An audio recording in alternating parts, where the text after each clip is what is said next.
Hi, എന്റെ പേര് പ്രിയങ്ക. ഞാൻ ഫസ്റ്റ് ടൈം ആണ് യൂട്യൂബിൽ ഒരു വീഡിയോ അപ്ലോഡ് ചെയ്യാൻ വേണ്ടി ഓൺ വോയിസിൽ അപ്ലോഡ് ചെയ്യാൻ വേണ്ടി നോക്കുന്നത്.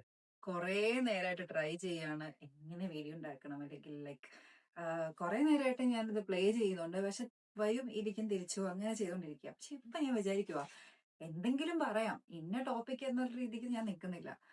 പക്ഷെ ഇപ്പൊ ഞാൻ കുറച്ച് ദിവസമായിട്ട് എനിക്ക് ചുറ്റിപ്പറ്റി എന്നെ റിലേറ്റഡ് ആയിട്ടുള്ള കുറച്ച് കാര്യങ്ങളാണ്. പക്ഷെ അത് എല്ലാവർക്കും റിലേറ്റ് ചെയ്യാൻ പറ്റുന്ന കാര്യം തന്നെ ആയിരിക്കും. എനിക്ക് കുറെ ദിവസമായിട്ട് എന്താ ഭയങ്കര മടി. ഒന്നും ചെയ്യാൻ വയ്യ. ജോലിക്ക് പോകാൻ വയ്യ. ജോലി ചെയ്യാൻ വയ്യ. ഇനിയിപ്പോ പോയി കഴിഞ്ഞാൽ തന്നെ അവിടെ ഭയങ്കരമായിട്ട് മൂഡ് ഓഫ് ആയിട്ടിരിക്കുക. അപ്പൊ അവരെന്നോട് ചോദിക്കുക, നിനക്ക് എന്നാ പറ്റിയ, നീ സാധാരണ ഇങ്ങനെയൊന്നും അല്ലല്ലോ, ഭയങ്കരമായിട്ടും ടോക്റ്റീവ് ആയിരുന്ന ഞാൻ പെട്ടെന്ന് ഇങ്ങനെ ഡൗൺ ആയപ്പോ അവരൊക്കെ ഭയങ്കരമായിട്ടും ക്യൂരിയസ് ആയി. എന്തോ പ്രശ്നമുണ്ട് എന്ന രീതിക്ക്. പിന്നെ ഇൻസ്റ്റഗ്രാമിലും പ്രത്യേകിച്ച് സ്റ്റോറിയോ അല്ലെങ്കിൽ ഒന്നും ഇടുന്നില്ല. അപ്പൊ സാധാരണ ഇൻസ്റ്റയിൽ പ്രത്യേകിച്ച് ആരും ഇത് അന്വേഷിക്കൊന്നും ഇല്ല.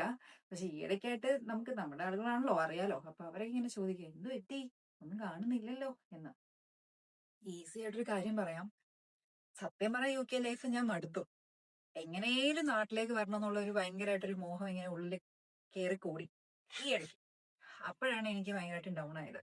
പിന്നെ ഞാൻ വിചാരിച്ചു, എന്തായാലും ഞാൻ ഇവിടെ ഇപ്പൊ വർക്ക് ചെയ്തുകൊണ്ടിരിക്കുകയാണ്, എങ്ങനെയും നാട്ടിലേക്ക് നമുക്ക് എത്തണമെങ്കിൽ നമ്മുടെ കുറേ കാര്യങ്ങളൊക്കെ ഇങ്ങനെ ഡൗൺ ആയി പോകും നമ്മൾ പെട്ടെന്ന് നാട്ടിൽ പോയാൽ. അപ്പോൾ ഇവിടെ നിന്നുകൊണ്ട് നമുക്ക് ചെയ്യാൻ പറ്റുന്നതൊക്കെ ചെയ്തിട്ട് നാട്ടിൽ പോകാം, അതുവരേക്കും എന്തെങ്കിലും ചെയ്യാം എന്ന രീതിക്കാണ് ഞാനിപ്പോ ഇരിക്കുന്നത്. അപ്പോ ഇൻ കേസ് ഇപ്പൊ നിങ്ങളൊക്കെ മൂഡ് ഓഫ് ആയി കഴിഞ്ഞാല് എന്തായിരിക്കും ചെയ്യുക ലൈഫിൽ? ഇപ്പൊ നമ്മള് എപ്പോഴും ഇങ്ങനെ കിടന്ന് ക്ഷീണ, സത്യം പറഞ്ഞ PCODയും തൈറോയിഡൊക്കെ എനിക്ക് ഉള്ളത് കൊണ്ട് അതിന്റെ ഒരു ക്ഷീണം വേറെ ഉണ്ട്.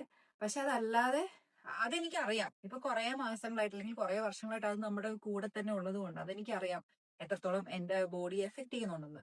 പക്ഷേ ഇതിപ്പോ പെട്ടെന്നായിരുന്നു ഒരു സുപ്രഭാതത്തിൽ എനിക്ക് ഭയങ്കര ക്ഷീണം. എനിക്ക് ഒന്നും ചെയ്യാൻ വയ്യ. ലൈഫിൽ ഞാൻ ഒന്നുമില്ല, എനിക്കിനി ഒന്നും ചെയ്യാനില്ല, അങ്ങനെ ഒരു സംഭവമായിപ്പോയി. അപ്പോ ഞാൻ എന്തായാലും തീരുമാനിച്ചു ഇന്നു മുതൽ അറ്റ്ലീസ്റ്റ് കൺസിസ്റ്റൻസി ചിലപ്പോ ഇല്ലായിരിക്കാം. പക്ഷേ യൂട്യൂബിലോ അല്ലെങ്കിൽ ഇൻസ്റ്റയിലോ ഇങ്ങനെ വീഡിയോ ഒക്കെ ഇട്ട് നമ്മളെ വ്യൂസും അല്ലെങ്കിൽ കമന്റ്സ് ഒക്കെ നോക്കി കാത്തിരുന്ന് അങ്ങനെ കുറച്ച് ഹാപ്പിനെസ് നമുക്ക് കൊണ്ടുവരാം. ഇപ്പൊ എന്തായാലും തൽക്കാലം എന്നെ ഹാപ്പി ആക്കാൻ വേറെ ആരും വന്ന് എന്നെ ഹാപ്പി ആക്കൂ എന്നുള്ളത് ഞാൻ ഇങ്ങനെ വിചാരിച്ചിരിക്കണ്ടല്ലോ. അപ്പൊ എന്നെ ഞാൻ തന്നെ ഹാപ്പി ആക്കാൻ വേണ്ടി നോക്കണം എന്നാണ് എനിക്ക് തോന്നുന്നത്. ഇനി നിങ്ങൾക്ക് എന്തെങ്കിലും അഭിപ്രായങ്ങളോ നിർദ്ദേശങ്ങളോ എന്തെങ്കിലും ഉണ്ടെങ്കിൽ കമന്റ് ബോക്സിൽ രേഖപ്പെടുത്തണം കേട്ടോ.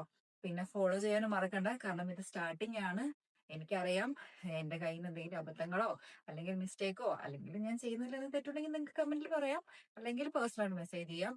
അപ്പോ ശരി, എല്ലാവർക്കും നല്ല ദിവസങ്ങൾ ആശംസിക്കുന്നു. ബൈ.